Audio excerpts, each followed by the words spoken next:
So I'm going to explain to you what the term means, double gasketed oil filter.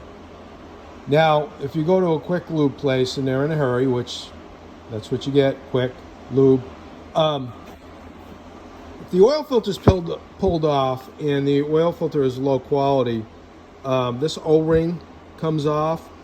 Now, what can happen is that it can stick to the surface it's supposed to be on when the oil filter is on there. So if someone's in a hurry and they don't pay attention to that, they put a brand new oil filter on top of that. So what you have then is double gasketing, and an oil leak ensues shortly after. So what's really important anytime I do an oil change is I'm going to wipe off